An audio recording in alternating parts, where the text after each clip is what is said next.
زندگی از ما باید یک زندگی های الهی باید با شعیر میخوانیم. با خدا شاهده اگر ما بین ما پیونده های مقدس که در روزای محرم گفتم اگر نه رو برقرار نیشتیم پشیمان میشیم. او وقت پشیمان میشیم که فایده بلغت الحلقوم وقتی که روح مات اسرائیل مات دینجی گرفت. از بعد میگه او بچه دیر شده.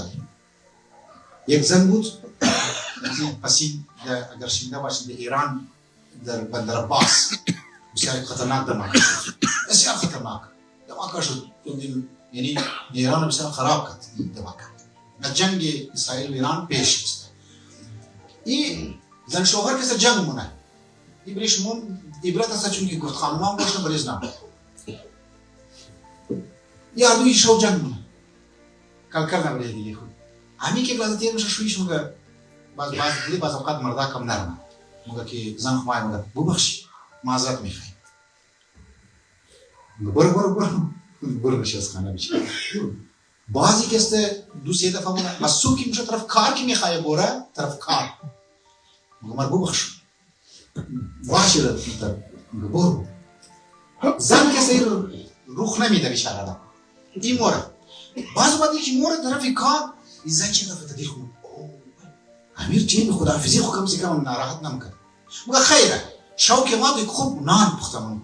خانه رو خوب سجاو منو میشه تا که این غم از دل شوهر ما پور کنه. شوهرش دیگه نماکه. کجا دماغ دماغی شد خوشتنش. خود زن به چی میگه نیتیویم خود زنی میگه موت خواست است. لیکن ما که زیاد افسوس دارم مخروم از خاطر از کینه دارم افسوس مخروم.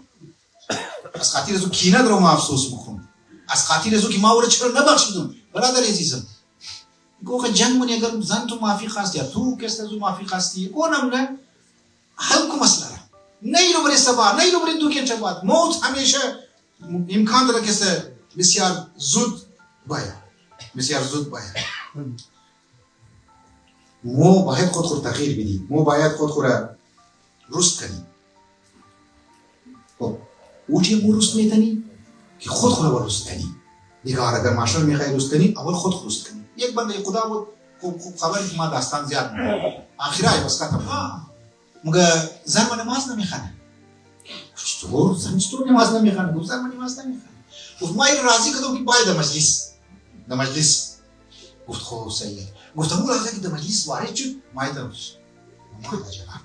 بس تو دوباره نماز بگی مگه این زن چی داخل میشد بس آجاقش گفت اما سخنرانی دیگه میکرد گفت اما نماز دوباره نماز شروع میکرد یک روز دو روز سه روز آخری که ختم شد گفت رفتم گیر زمرتی که گفتم او چی شد خانم تو نماز خواندن شروع کرد گفت نه والله گفتم عجب اینقدر که ما احادیث گفتم نماز بخوان نمیخوان گفت آخر یک شرط داره گفت چی او میگه تا خودتون نخوانده ما نمیخوام تو خودتون نخوانده ما نمیخوام بیبا خوش نمیخوان زن درانی مازیم موشمو ماشور میخوای روز کنی خود مروست نی ما میخوایم خانه خروس کنم اولاد خروس کنم خود نه مستیم اگر ما سری وقت کنیم سری جای نماز سالش رو منی خانه افتا و زردی نماز نخوانم اولاد دارم توق منه برادری من عزیزی من نماز نمیخوانم تا کستم که خودتون نخوانم